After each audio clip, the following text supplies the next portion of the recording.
Okay then, Raiders, we are back and we've got loads to go over today, as it appears that the development team have finally acknowledged the false suspensions that are going on with inside of the Banwave happening just recently. A very intriguing one indeed, and some information you guys definitely want to know about.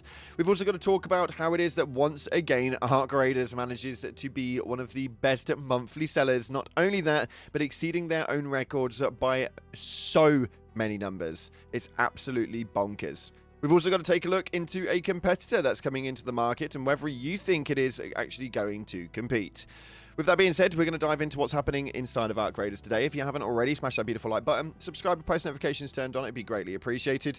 Make sure you check out our incredible sponsor, GamerSupps, the company that offer esports athletes and gamers alike with the most effective and healthy energy drink option, and we've got an array of new bundles dropping all the time. Click the link in the description, use code CloudPlays at checkout for a cheeky discount. We're giving away a free copy of the game. Or if you've already got the game, then we'll give it Raider tokens. It's very simple. Head down to the comment section and put in any coloured love heart and it'll enter you in. We'll be announcing this one in just 2 days' time, so make sure you stay tuned to the channel for that to drop. With that being said, let's dive into the game and see what's happening right now inside of Arc Raiders. So starting off, obviously we've got no patch updates, no changes inside of the game right now, but the development team do seem to be quite hard at work.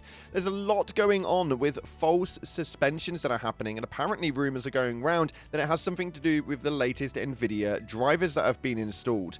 People have been asking the development team if there is anything that they want to make comment on and whether it's actually become a bit of a problem. And CM Bailey actually responded to somebody on Discord just 2 days ago. He actually states right here, "Hey Cage, we're aware of the issue and have been actively flagging it to the team. Just wanted to let you know that your concerns have been heard. At the moment, unfortunately, we don't have an official update to share yet, but please stay tuned. Thank you for your patience and understanding." Now, that's the first I've actually heard of a response with regards to this. So apparently the drivers may well be the initially main arcing problem, which is really, really weird, but it's essentially flagging them as making them a cheater. I don't really understand the full force of it, but it appears that even over at Embark Games' website, going in for the Embark Raiders support doesn't seem to be leaning in favor of the players. Somebody received this message right here from one of the support stating, "Hello, please note that this ban will not be removed before the indicated time where the ban time elapses.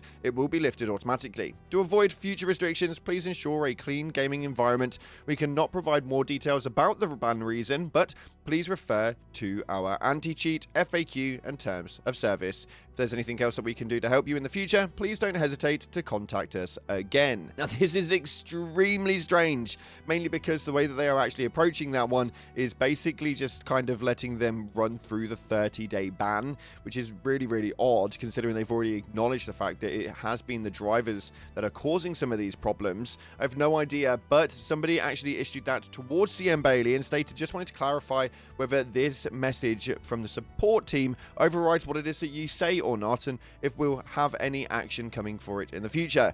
CM Bailey stated that we're not able to confirm anything yet, but we've been constantly letting the team know about the situation. I do not want to give any false information, so might not confirm this for now. Sorry about that.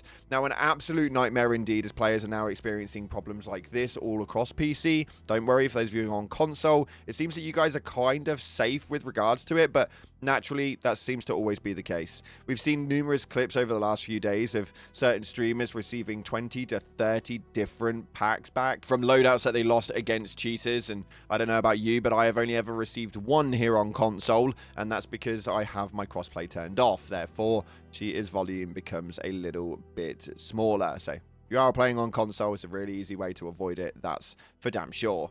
Moving on from that though, positive spin for the game as it seems to be hitting some ridiculous numbers. An article went up by Linear Analytics, and this one was an absolutely huge one because they are translating around 50 million in revenue in just a single month, and it doesn't actually seem to be slowing down at all.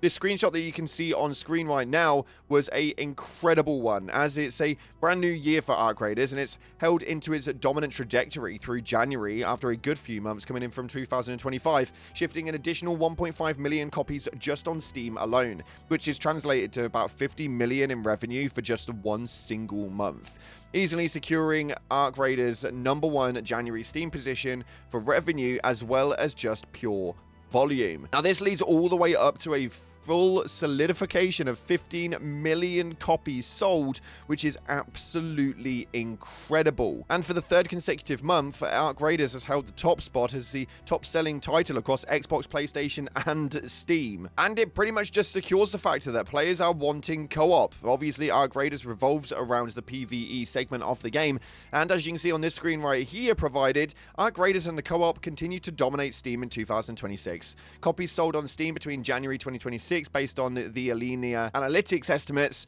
are that Arc Raiders manages to have a total of 15 million sold, with Repo having a total of 20 million, and them holding the top points for most sale points from Steam in 2026 already, which is absolutely mind-boggling when you think about it. But it does solidify the factor that people want to work together. They don't always want the competitors. And even now, from January 27th through to February 3rd, this week's top sellers, we do still have Arc Raiders sat a close second just underneath Counter-Strike in the United States, which is a very high thing to actually brag about considering the game's been out for months. One thing we do have some informative movement on, though, is the fact that competitor Bungie are now looking at the final marathon playtest due to be coming in at some point in February.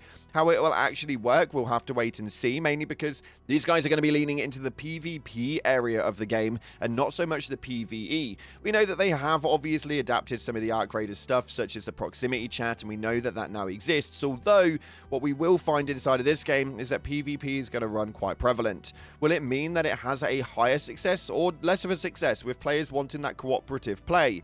I'm definitely intrigued by it, although I don't think it's going to be able to knock Arc Raiders off the top spot. After speaking to an array of people over the last few days, it does seem to be, if we were to kind of compare it to older day launches, that Arc Raiders was initially the Fortnite that exploded a genre, and Marathon may well be the Apex Legends that comes in and kind of picks up the competitive people from a genre that was already doing relatively well at that time. Marathon may well do okay, we'll have to wait and see, but I definitely don't think that Arc Raiders has anything to worry about, especially considering they have such a substantially sized roadmap moving forward going in through to April, or at least at this point it does seem to be okay. We'll have to wait and see what it is that February brings, with Shrouded Sky being the primary movement for the escalation of the roadmap, which has new map conditions, new arc threats, player projects, raider decks, map updates. It just depends on how quickly it is that this genre and this game overall see how long it takes before it gets boring for players. I think that obviously every game has got a life expectancy depending on how it is that you actually evolve it. Embark is only a small studio, so are they going to be able to evolve it as quickly as some of these other brands out in the market? We'll have to wait and see. Embark does have a golden egg right here, and they don't want to waste it, especially with other companies coming up the back end trying to take the thunder. That's for damn sure. Let me know what you guys are thinking via that one in the comment section below. I think that Arc Raiders is absolutely fine where it is, but we'll have to wait and see, as players will eventually start to drop off for other titles as more of the extraction shooters start to come into the mix. Moving in, though, we've got to take a look at our latest video where the devs announced a background update to the map cycling itself of the map conditions, which has now rectified a load of problems that you guys were experiencing beforehand. This first comment right here coming from Weed Smacking states, I saw that last night for the first time where there were no maps, but just the regular maps. No map conditions at all. It was last night around at 3 AM EST. Now, obviously, they were trying to do a hard reset on it, making sure that everyone then was able to experience a little bit more, and they are going to be enhancing how it is that the schedule actually plays out, and hopefully meaning that it will work for people all over the globe so that everyone has a bit of a chance to be able to actively play those map conditions. This next one right here states, an actual trophy display would be cool, right chat? Displaying Bastion heads, Leaper legs, and various gooped up arc parts. I do think that it was definitely something that they missed a trick on, and unfortunately people are now starting to see exactly how it is that the game genuinely operates. When we start looking at how it is that the game actually plays, the quests and the projects are all generally the same thing. You go to this location and collect this, or find me these parts, and then hand them in for the same standard items. I think at this point we need some new blue weapons, some new green weapons, and potentially some new items overall to kind of spice things up a little bit month by month. Hopefully they start to just drip feed that stuff in to make it a little less boring. That's just my 2 cents on that one. And finally, this final one right here coming from Jeff states, could we start a screenshot competition for the weirdest pop stuck situation now? Now, I am a little bit surprised that they don't have some really cool wallpaper engine arts in terms of a competition. We obviously know that we have the community highlight clips. It'd be really cool if they had like a screenshot clip point that you could actually utilize. I actually think that I could see a stuck pop being one of the highest rated in there. It would be hilarious. Nonetheless, unfortunately, that's all we got time for today. It's going to be a really low week for news inside of Arc so we'll wait and see where it is that it leads to. But right now, I'm intrigued with how its lifeline is actually going to last out. If you haven't already, smash that like button and subscribe with post notifications turned on. I appreciate you all. But as always, up until the next time, I'll see you in the clouds.